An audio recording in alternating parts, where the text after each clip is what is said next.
I've always wanted to say no when someone asks if they can pray for me. It's never happened, but I haven't had the guts to do it yet. So when Jael asked me to speak, it was back in September, and I said yes, and we were all set to go, and then we had a hurricane. Oh. And so it's taken me this long to get back to do this again. And I'm actually going to switch stands up. So, move stuff around, okay. that's right, I'm just going to throw things down. You can, it's okay. No, it'll, It'll be okay. Wait, what? Yeah, no, that happens. It's okay.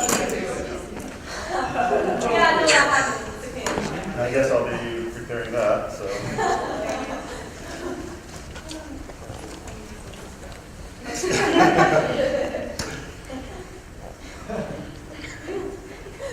Gotta be calm if I see it. Now that all of the distractions are over and I've messed everything up. But when Jael asked me to talk this time, we actually came up with a date that actually worked. She was going down this list of all these things to talk about, and this and this and this and this and this. And then she goes, God's timing, and this and this and this. And I go, whoa, whoa, whoa, whoa, whoa. Go back to that one, about the God's timing thing.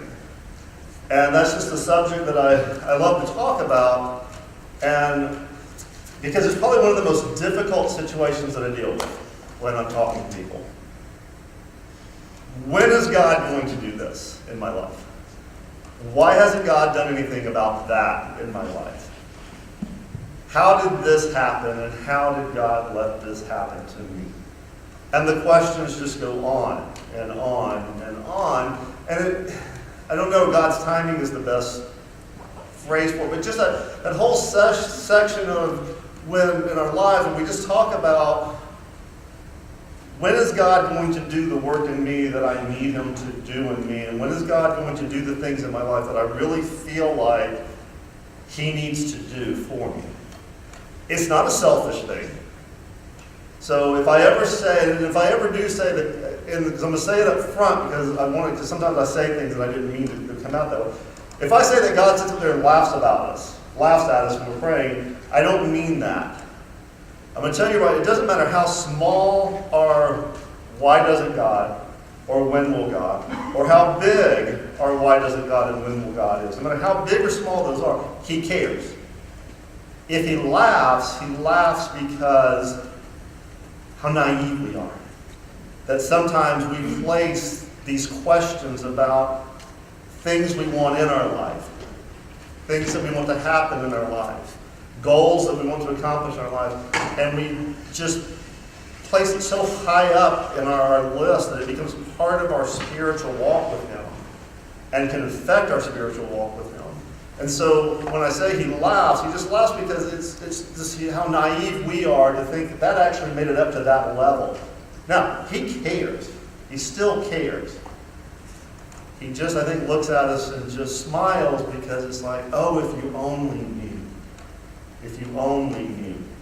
So, the other part about the God's timing question is there is no answer. So we're done for the night. No, I'm just there is no answer for it. And so what happens is when I deal with these situations and I'm talking to people, and why did this happen? And when is this going to be fixed? And when am I ever going to see the light at the end of the tunnel? There is no answer. I wish there was. I wish I had an easy, simple answer for that. There's not, but what I have is guidance throughout the Bible where this has happened to others. And the whole thing is especially when you get into this is a real simple question here. When is God going to, why did God let that? Why didn't God do something about that? Who has ever asked those questions? Raise your hands. It's pretty much most of the room. Those who didn't raise your hand didn't understand the question. Because we all deal with those questions in our life. It's either why did God not do something about that? When is God going to do something about that?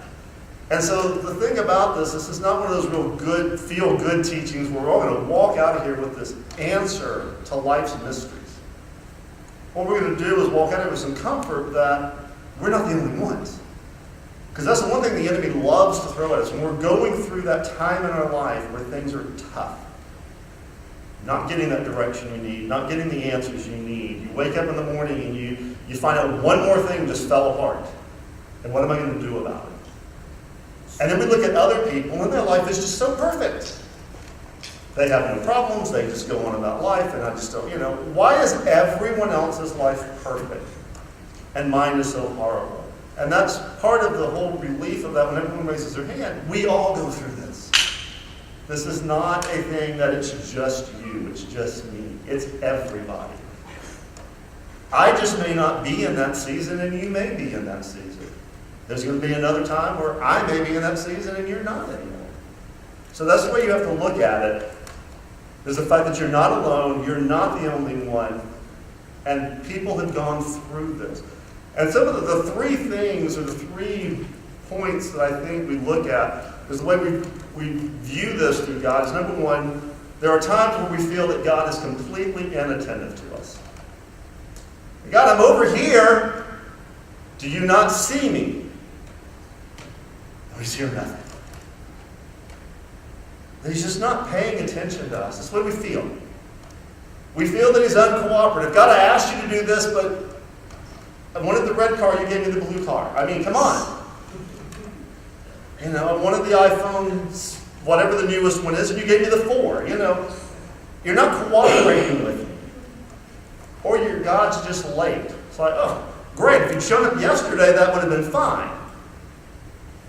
But today, that doesn't help.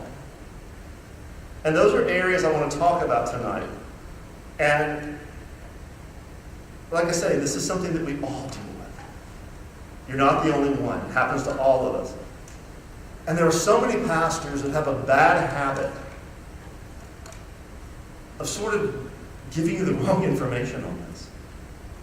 Oh, you want God to answer that in your life? Well, you must have sin in your life. You need to repent. Oh, you want God to do that in your life? Well, you just don't have enough faith. And I grew up, as I was growing up, I grew up in denominations where this was a big deal. And one of the teachings they had is no matter what was wrong with you, whatever sickness you had, if you had enough faith, God would heal you. No questions asked. But we kept doing funerals. And I couldn't understand that. If the teaching is God can heal you because you have enough faith, why do we keep doing funerals? And my dad would always he would challenge that, and he would ask the people, well, if that's the truth, can you take me to the 900-year-old man that has enough faith? If that was true, Billy Graham wouldn't have passed away. He would live to be 900 years old. So we have to be careful. It's not that it's not always that we need to repent from sin. It's not always that we don't have enough faith.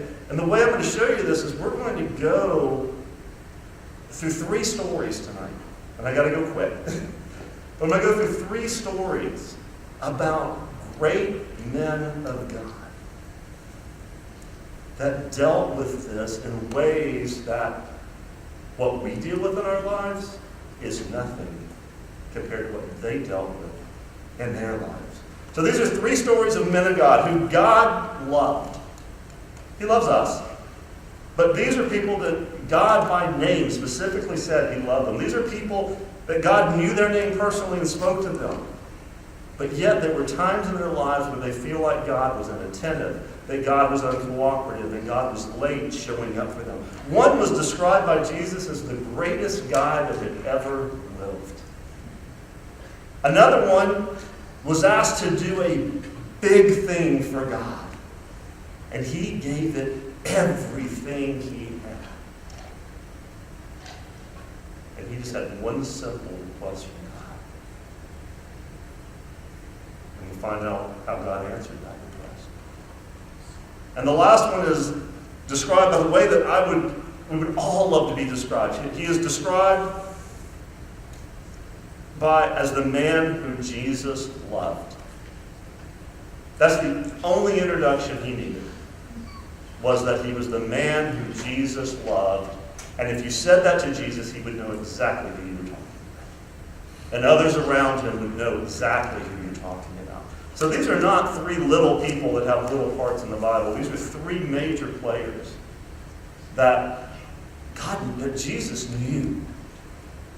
But yet they still struggled. So the first story I'll do is sort of ties along with the inattentive. When God is inattentive and just seems to have forgotten about us, doesn't pay attention to us. But I have to set the story up. So King Herod was the king of Israel. He wasn't the king of Israel because he had been voted the king of Israel, because he was made the king of Israel because the Romans need someone to rule Israel. And so they made him king. And he was put in place by the Romans.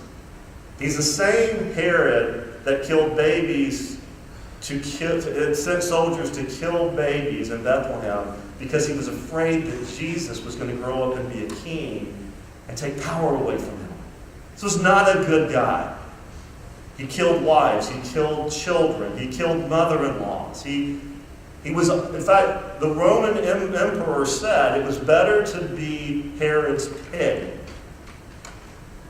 than to be his servant, to be someone that lives in his kingdom as a human.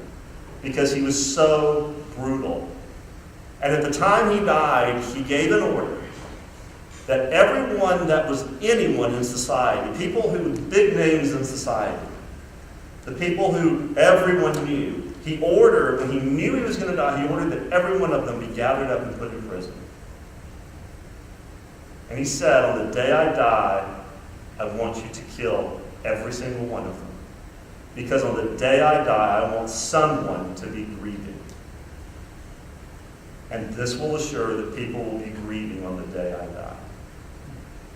The good part of the story is on the day he died, they let the people free, and they had a street party.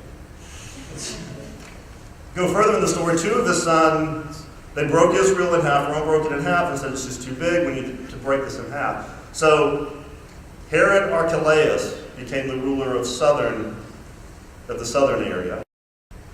And Herod Antipas became the ruler of the northern section. Southern ruler didn't work out. They sent someone else. No big story here. But Herod Antipas is one that we're working out. He had a third son, Herod Philip. He didn't get to rule anything. He just got to be Herod's son. And then he had a niece. And the niece was Herodias. And she fell in love with Herod Philip. And they got married and they had a daughter, Salmon. But during their marriage, Herod Antipas came to Herodias and says, I just need to tell you I'm in love with you. And Herodias says, well, I fell in love with you too. And so she left with Herod Antipas. They went up and started their own life.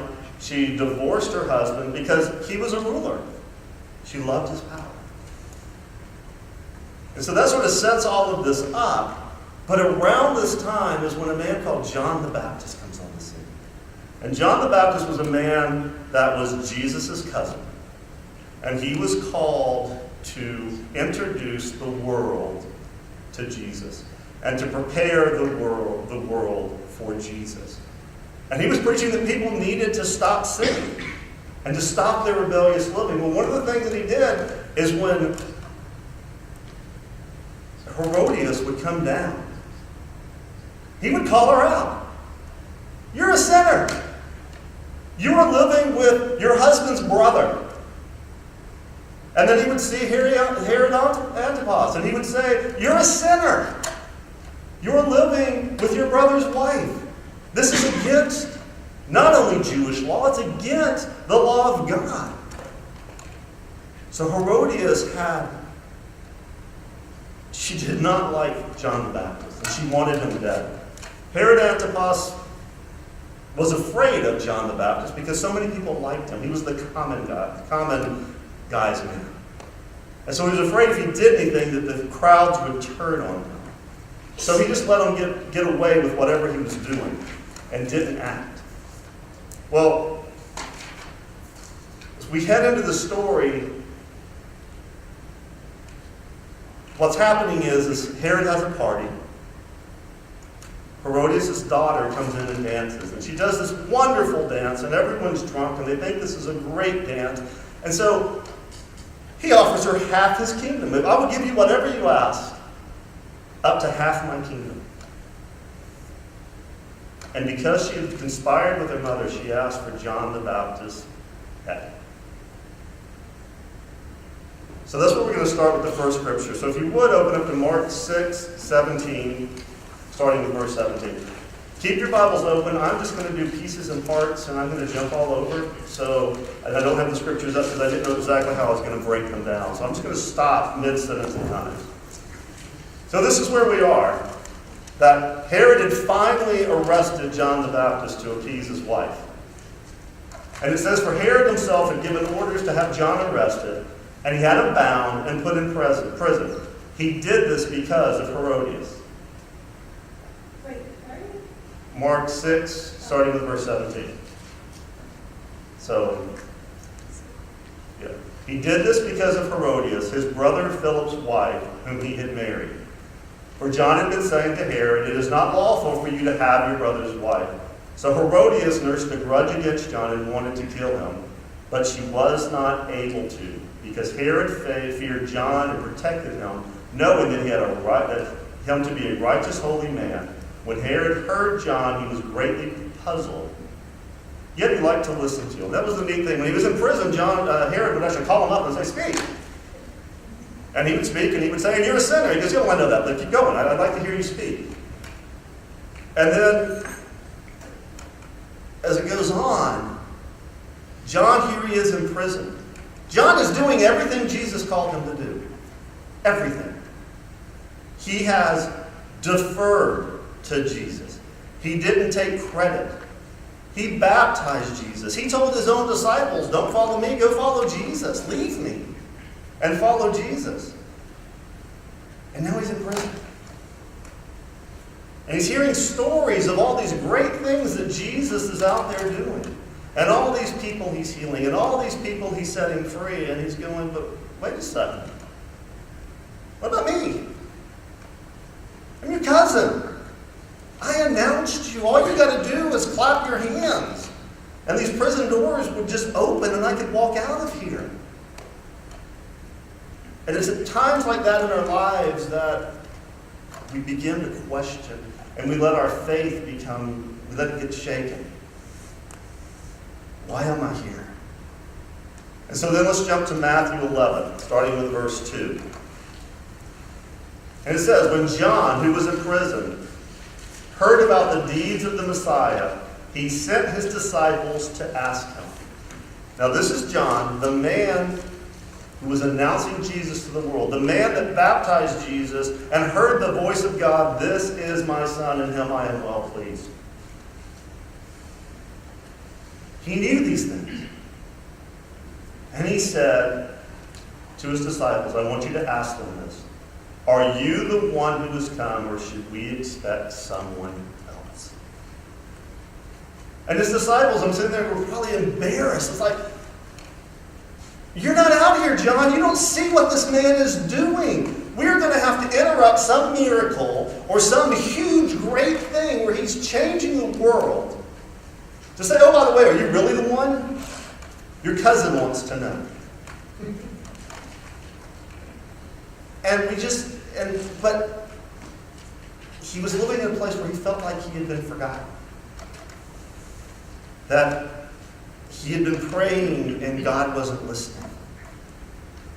John just needed to know because his confidence had been shaken. So when things are good, we have our faith, but it's not an active part of our lives. We're not on our knees praying every morning. Some are, most aren't. But when things go bad all of a sudden, we go to God and we want to know why God allowed this to happen to us. And our faith begins to crumble. And one of the things that is going to be shown here through how Jesus responds is it's selfish to lose our faith in God. When things aren't going well. When things aren't going our way. When things happen to others. When we hear these big, horrible stories about what happens to other people, pray for them. God bless them. I don't know how they deal with that. May they keep the faith. But when it happens to us, what? God, that you're forgetting. What's going on here? And we tend to let our faith become troubled because of that. But when the disciples came and asked Jesus this question, I love the answer that he gives back. And Jesus replied. Now he could have said, yes, I'm the one. Of course. Did John not pay attention? No. He says, go back and report to John what you hear and see. The blind receive sight, the lame walk, those who have leprosy are cleansed, the deaf hear, the dead are raised, and the good news is proclaimed to the poor.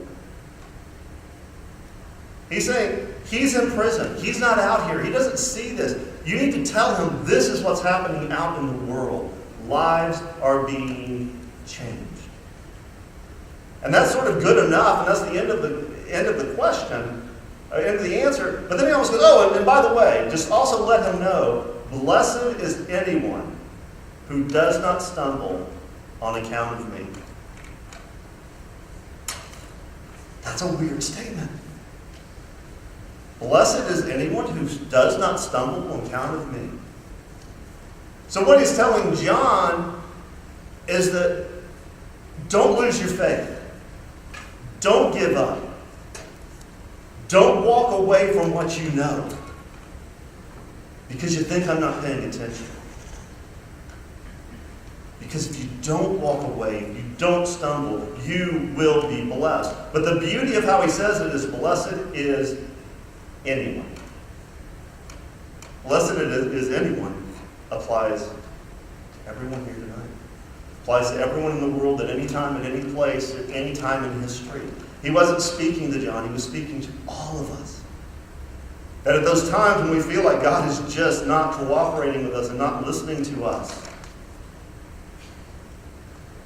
don't stumble because we feel like God's forgotten us. Stay strong. Because that is when you're blessed.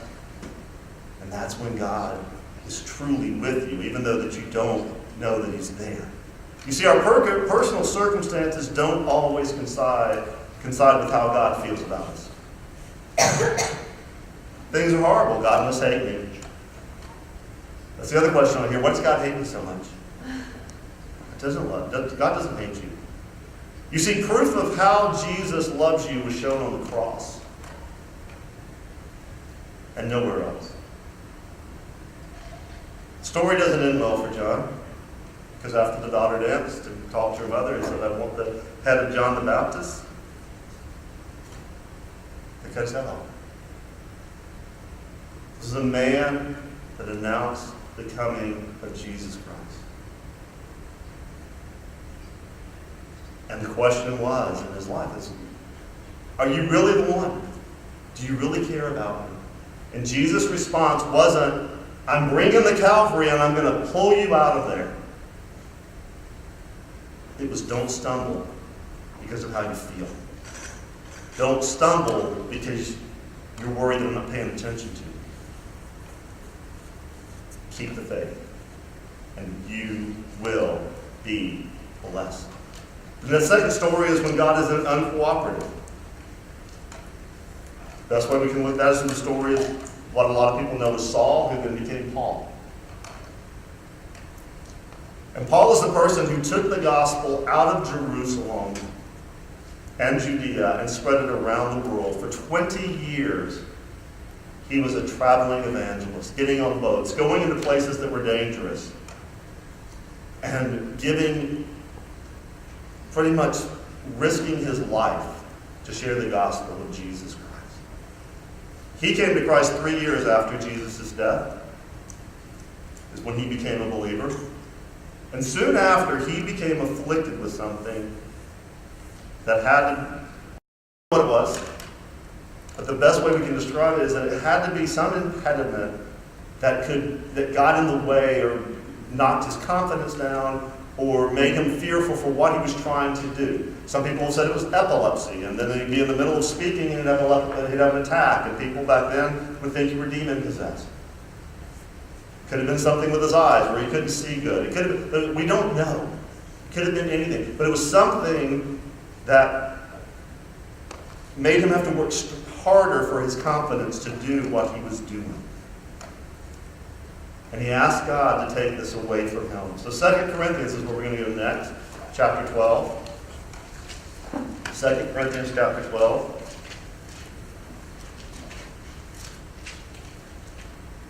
And I'll start in the middle of verse 7. Therefore, in order to keep me from becoming conceited, I was given a thorn in my flesh. To keep me from becoming conceited, I was given a thorn in my flesh. He described it as a messenger of Satan to torment me. So this was something that he was given after he came to Christ. It was something that he only could describe as it tormented him.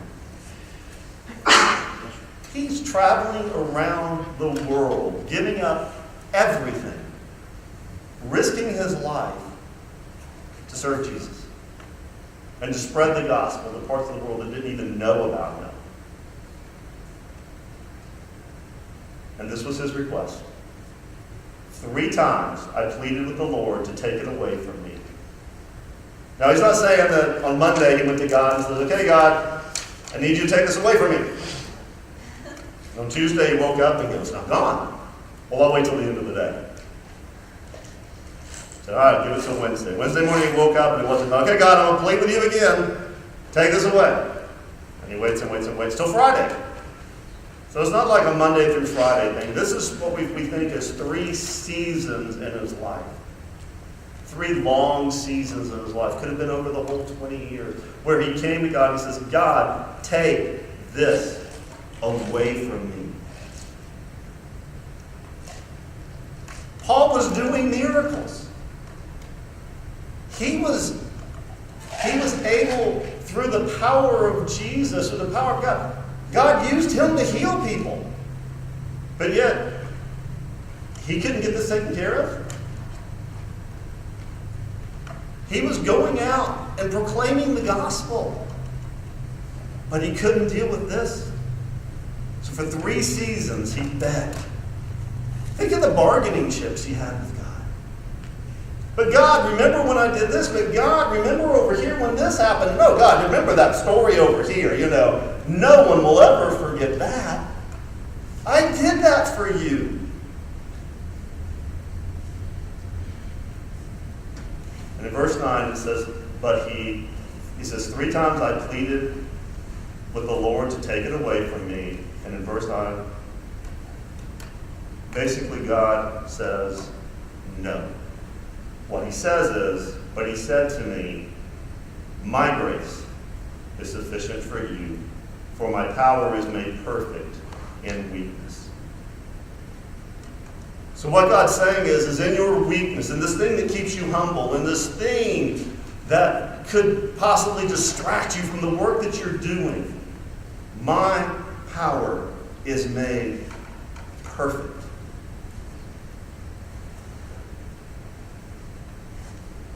And the real thing that you need to know is that I'm not going to take that away from you. But it doesn't matter. Because my grace is sufficient for you. For my power is made perfect in weakness. This is one of those cases where what happens is God doesn't always leverage our greatness in life. Sometimes he leverages our weakness. And it's a really good thing that he doesn't have a little checklist when you get out of college. Okay, in your career, do you want me to leverage your greatness or your weakness? Just let me know, and I'll work this out. Because no one would choose the weakness. Everyone would choose the greatness. So we don't get to choose. And we see those in our lives. You know those in our lives that are God-fearing, strong people that you just wonder, how do they put up with this? The people that have terminal illnesses, that all they can talk about is how good God is and how great God is. I watched a video today of a man who lost everything in a business failure. And when he made this video, he was an adult with a wife and children, living in his mom and dad's house because that's all they had. And everything he owned was in a storage shed. So you would think that the story he would be telling is and then last year, God did these wonderful things for us and it's all over. No, that's where he lives today. And he says, I know this is where God wants me. And I know that he's going to do something great in my life. And I don't see a light at the end of the tunnel. And I'm okay with that. Because I know that his grace is sufficient for me. And the thing that we've got to be careful of is that we don't get in the way of God's will in our life. We're fighting God's will in our life because we don't like it. I would rather have something else. You see, when God says no, he's actually saying yes. It's just not the yes you want to hear. I'm not going to do that, but my grace is sufficient enough that you will be satisfied in your life that you don't need it. You will be satisfied and strong enough in your life that it doesn't matter. We have the right to ask. God's never told us that we didn't. We have the right to ask. He has the right to say no. God may choose to showcase his power through our weakness. But see, we cannot experience God's sustaining grace while we're resisting his will. And it's just one of those things, where you'll hear people say, I'm striving for this, and I'm striving with God for this. Well, the word striving really means that I'm making a great effort to achieve something. I can't walk away from my faith, but I am going to achieve this, and I am going to keep arguing with God about this until I get it. Because there are pastors out there that will tell you, you just keep asking God, and you have the faith, and he is going to give it to you. The Bible doesn't say that. So we sit there and we keep having these little arguments and going, God just doesn't do this for me. I don't know why he does it. And, things can be, I could do these great things if even God says, but I'm not going to do it. I'm not talking to you, God. I'm just venting over here. We're not living in God's sustaining grace. We're just pouting because we didn't get our way. We're pouting because it wasn't what we wanted. Sustaining grace is not my will, but yours be done. Anyone remember where that comes from? The night before Jesus was crucified. Not mine, but God, but yours. If there is any other way for this to happen, let this pass. But you know what? Not mine, but yours. Even Jesus dealt with this.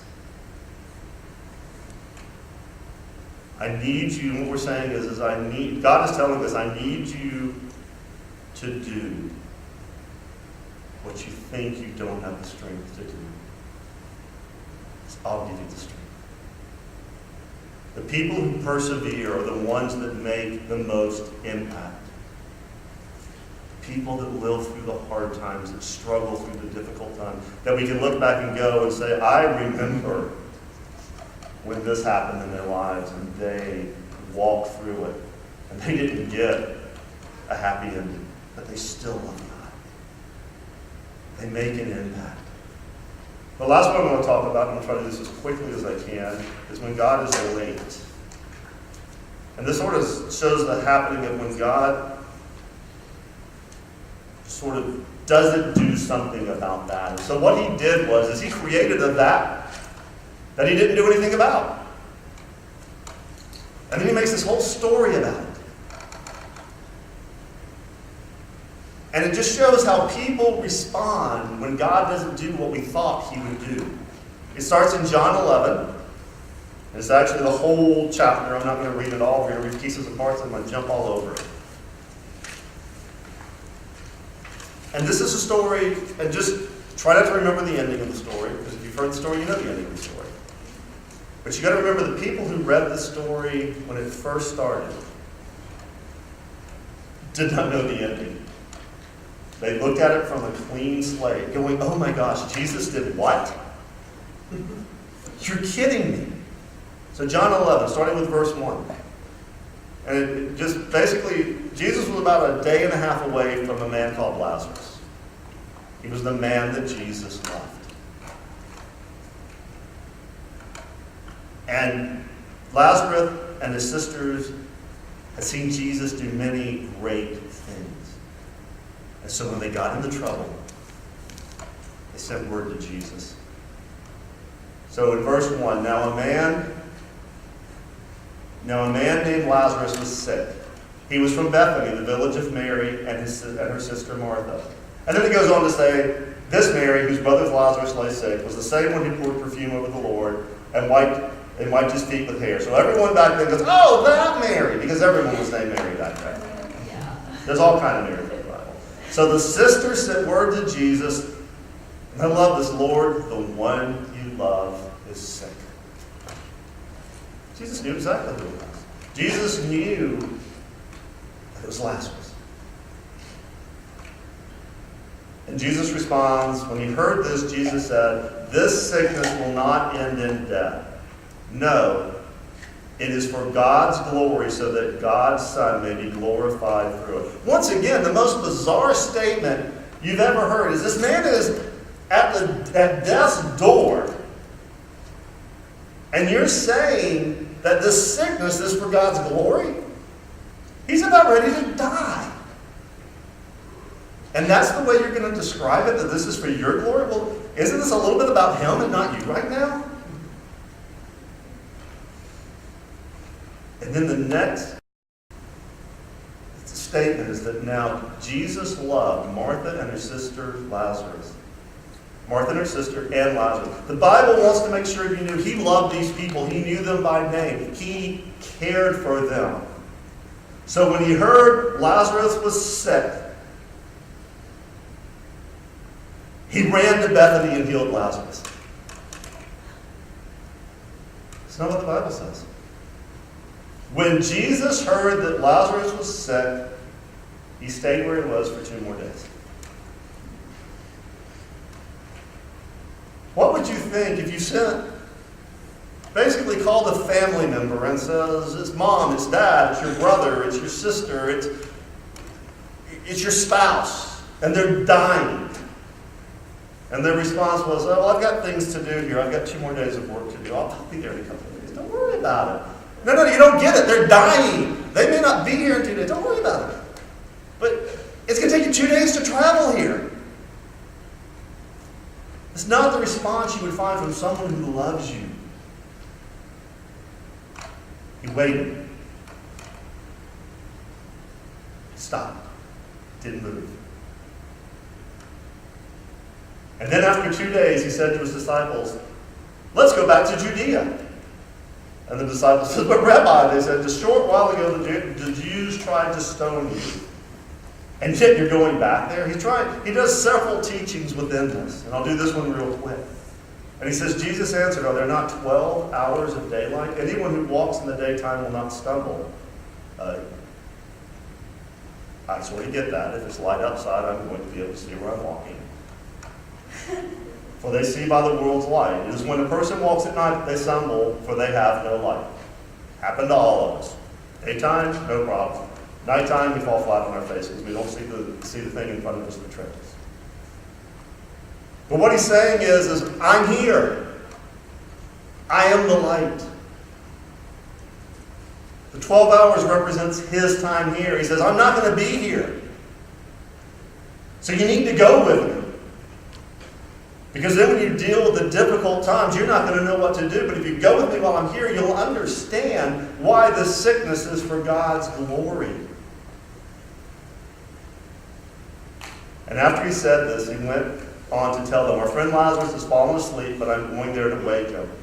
And his disciples replied, well, Lord, we don't want to go back there because they're going to stone you. And if they stone you, they're probably going to stone us. So if he's asleep, that means the fever probably broke. He's going to get better. And Jesus really had been speaking of his death. But his disciples thought he meant natural sleep. So Jesus just bluntly said, Lazarus is dead. And then he says the most horrible statement you would ever think anyone could ever make about someone who just died. And for your sake, I am glad I was not there. I'm glad I hung here for 2 more days. I'm glad I didn't go and show up to say goodbye to him. I'm not going to cry over spilled milk. But I'm glad I was not there so that you may believe, but let us go to him. Wait a second, the man just died, and we're going to go see him, and because we're going to go see him, we're going to believe? I don't understand this. It doesn't make sense. And then my favorite part, I'll do this real quick. Thomas, also known as Didymus, said to the rest of the disciples, and you have to say this in the Winnie the Pooh Eeyore voice. And he said, let us all go that we may die with him. Because that's what they figured out was going to happen. They're going to be stoned. So on his arrival, Jesus found that Lazarus had already been in the tomb for 4 days. That's an important fact. And I think that's why Jesus delayed. In the first century, the belief was that your body hung over your spirit hung over your body for 3 days. And on the 4th day, when your body naturally began to decay and your face would change, they basically said that's because the spirit left, because the spirit realized it could no longer inhabit that body. So he waited till the 4th day. It wasn't like, oh, I'm so glad you got here on, 2 days, 23 hours, and 29 minutes, because there's still hope. No, he waited until there was no chance. Many Jews had come to Mary and Martha to comfort them. And when Martha heard that Jesus was coming, she went out to see him, but Mary stayed at home. Mary stayed at home because she was mad at Jesus. Martha went out, and it wasn't much better. She said, if you had been here, my brother would have not died. But she says, but I even know now that God will give you whatever you ask. And Jesus says, your brother will rise again.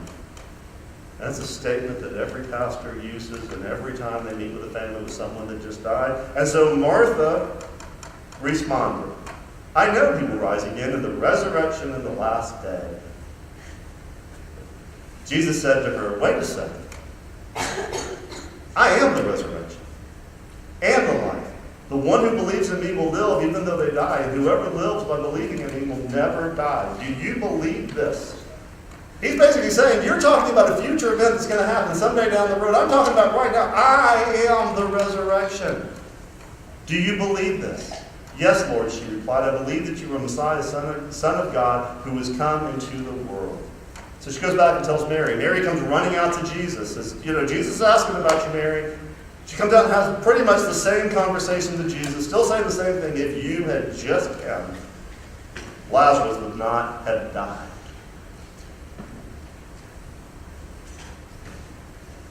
And when Jesus, who had been with Mary in the house, comforting her, when Jesus saw Mary weeping, and he saw the Jews who had come along with her also weeping, he was deeply moved. In spirit and troubled. Where have you laid him, he asked. Come and see, Lord, they replied. And then the shortest scripture, Jesus wept.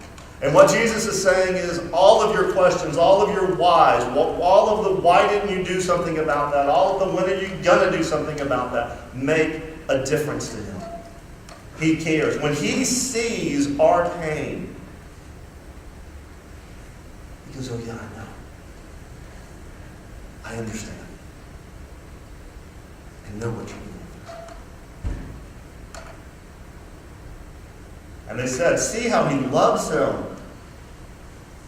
And Jesus, more deeply moved, came to the tomb. And it was a cave with a stone laid across the entrance. "Take away the stone," he said. "But Lord," said Martha, the sister of the dead man. I love how they describe these things. Sister of the dead man. And this is a dig by Martha. It's just the only way to describe it. "Oh, by the way, Jesus, it's been 4 days, and it really smells in there. You know, if you happen to forget, you waited 4 days to come. He's been dead for 4 days, and he smells." And then Jesus said, "Did I not tell you that if you believe, you will see the glory of God?" And what Jesus is saying, didn't I tell you? What more can I say? Can you just move the stone and let me show you what's going to happen here?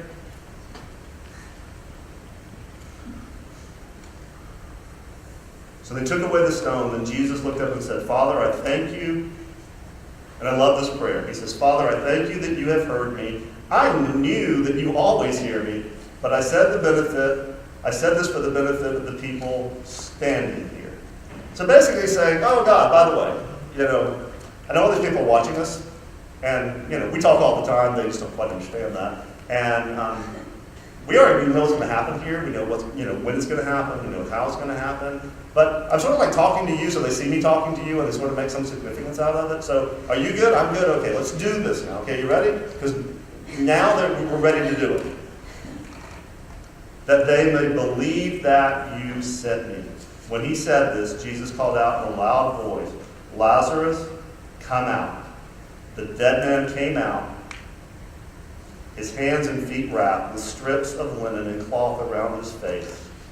And Jesus said, "Take off the grave clothes and let him go."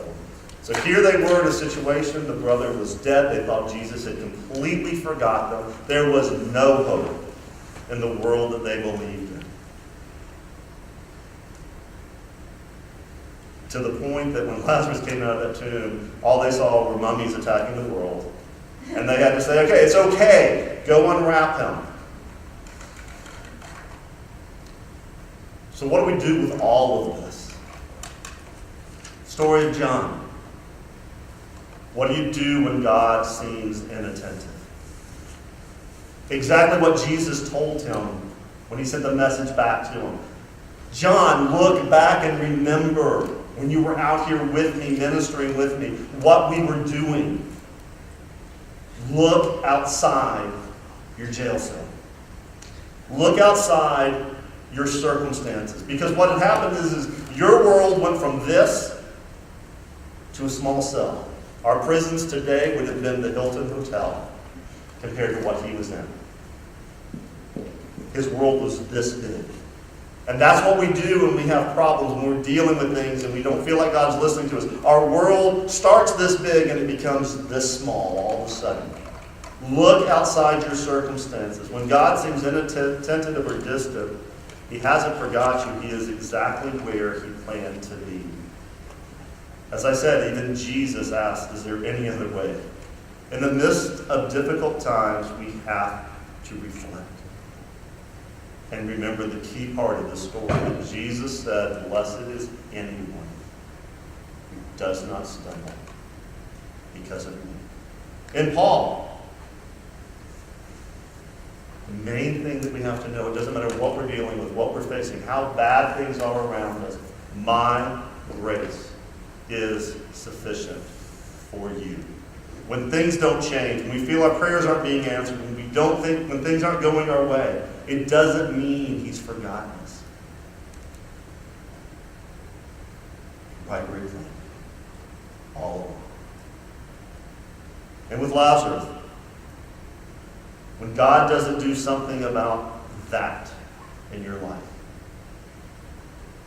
you always need to remember, he can. He can. We serve a God who can.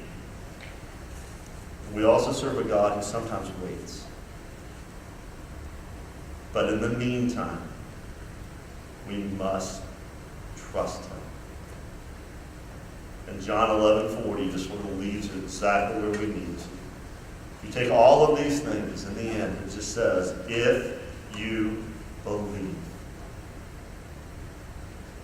you will see the glory of God. And like I said, I gave you no answers tonight. I'm showing you that there are key people in the Bible that have been exactly in those dark places that we're in. Lazarus walked out of that grave. John the Baptist was beheaded. Paul was told no.